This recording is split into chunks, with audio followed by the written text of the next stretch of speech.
गंगानगर शहर में एक साधु रहते थे जो न केवल विद्वान थे बल्कि उनके पास कई जादुई शक्तियाँ भी थीं। एक बार वह अपने घर के आंगन में बैठे हुए थे, तभी उनकी धर्मपत्नी आती हैं और उनसे कहती हैं, स्वामी, आपकी तपस्या में जाने का समय हो चला है। आपके जाने के उपरांत मेरा समय व्यतीत करना काफ़ी कठिन हो जाता है। काश हमारी भी कोई संतान होती। उसके बाद साधु बिना कुछ कहे ही अपनी तपस्या के स्थान की तरफ अग्रसर हो जाते हैं और उनकी पत्नी भी अपने घर के कामकाज में व्यस्त हो जाती है।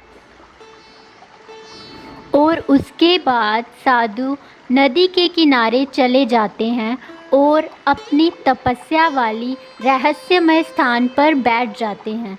वहाँ बैठने के बाद वह अपनी पत्नी द्वारा की गई संतान वाली बात पर विचार विमर्श करते हैं और अंत में ध्यान में लीन हो जाते हैं।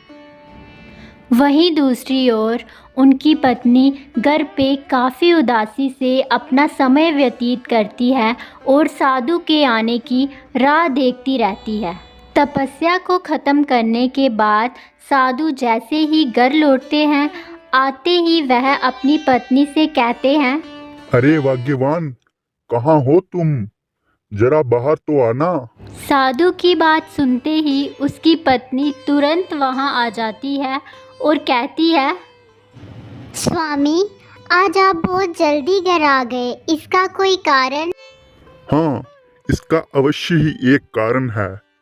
आज मैं तुम्हारे लिए कुछ ऐसा लाया हूँ जिसको देखकर तुम अत्यंत प्रसन्न हो जाओगी और आज के बाद तुम्हें कभी भी अकेले नहीं रहना पड़ेगा। इसके बाद साधु अपनी पत्नी को मंत्रों द्वारा उत्पन्न की गई पुत्री के बारे में बताता है, जिसे सुनकर वह काफ़ी प्रसन्न हो जाती है और अपनी पुत्री को गले से लगा लेती है। साधु ने ये रहस्य अपने मन में ही छुपा लिया कि उसकी पुत्री की उत्पत्ति आखिर हुई कैसे है। अब साधु की पत्नी काफ़ी खुश रहने लगी थी। वह अपना ज़्यादा समय अपनी पुत्री के साथ ही बिताती थी और उसे तरह तरह की शिक्षाएं प्रदान किया करती थी। इसी तरह बहुत साल बीत जाने के बाद एक दिन सुबह साधु की पत्नी साधु के पास जाती है और कहती है, सुनिए स्वामी, अब तो हम बूढ़े हो चले हैं और हमारी पुत्री भी विवाह योग्य हो गई है। अब हमें उसके लिए एक अच्छा सा वर तलाशना शुरू कर देना चाहिए। ये सुनकर साधु अपनी जगह से उठ खड़े होते हैं और कहते हैं, मैं अपनी पुत्री का विवाह उससे करूंगा जो सबसे बड़ा और सबसे ताकतवर हो। मेरे हिसाब से तो सूर्य ठीक रहेगा। इतना सुनते ही पत्नी ने भी हामी भर दी और वो कल सुबह का इंतज़ार करने लगे। अगली सुबह साधु अपनी पत्नी और पुत्री के साथ आंगन में बैठ गए और उन्होंने अपने मंत्रों के बल से सूर्य देव को ही नीचे बुला लिया।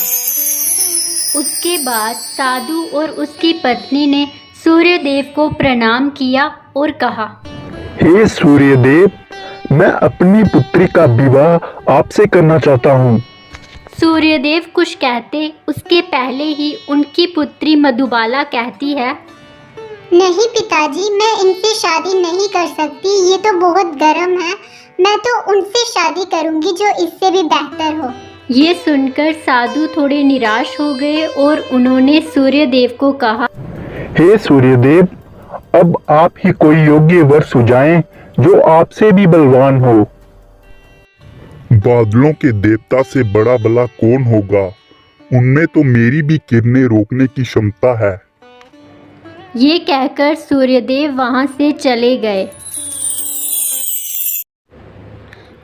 फिर साधु ने बादलों के देवता को नीचे बुलाया और अपनी पुत्री से विवाह करने को कहा, पर इस बार फिर पुत्री ने मना कर दिया और वह बोली, ये तो कितना बदसूरत है, मैं इससे विवाह नहीं कर सकती।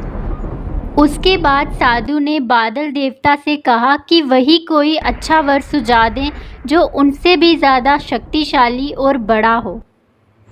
बादल देवता बोले, पवन देव ठीक रहेंगे।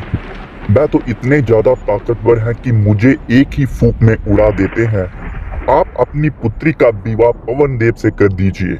ये कहकर बादल देवता वहाँ से चले जाते हैं और साधु पवन देवता को नीचे बुला लेते हैं। किंतु इस बार उनकी पुत्री ये कहकर मना कर देती है कि ये तो कहीं एक जगह टिकते ही नहीं, इसलिए मैं इनसे विवाह नहीं कर सकती।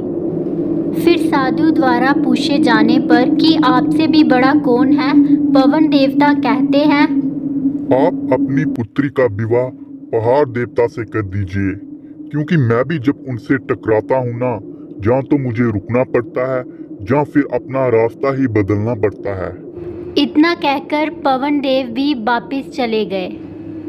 साधु ने इस बार भी हिम्मत नहीं हारी और पर्वत देवता को अपने पास बुला लिया और कहा कि वह उनकी पुत्री से विवाह कर ले। लेकिन पुत्री ने फिर से मना कर दिया। वह कहा, ये तो बहुत ही लंबे, कठोर और सख्त हैं, मैं इनसे विवाह नहीं कर सकती, मुझे इनसे भी कोई बेहतर चाहिए। पर्वत देवता ने चूहे का नाम सुझाया। वे बोले, माना कि मैं काफी ऊंचा, कठोर और सख्त हूँ, लेकिन चूहा तो मुझ में भी आसानी से दिल बना सकता है, इसलिए आप अपनी पुत्री का विवाह चूहे से कर दीजिए। इतना कहकर पर्वत देवता वहाँ से चले गए। अब साधु निराश हो चुके थे, लेकिन फिर भी उन्होंने चूहे को वहाँ पे बुला लिया, जिसे देखकर उनकी पुत्री खुशी से उछल पड़ी और कहने लगी, हाँ हाँ पिताजी, यही तो है वो जिससे मुझे शादी करनी थी। ये सुनकर साधु की पत्नी हैरान थी, लेकिन साधु ने बिना समय गवाए अपनी पुत्री को चूहिया बना दिया और उसका विवाह चूहे से कर दिया।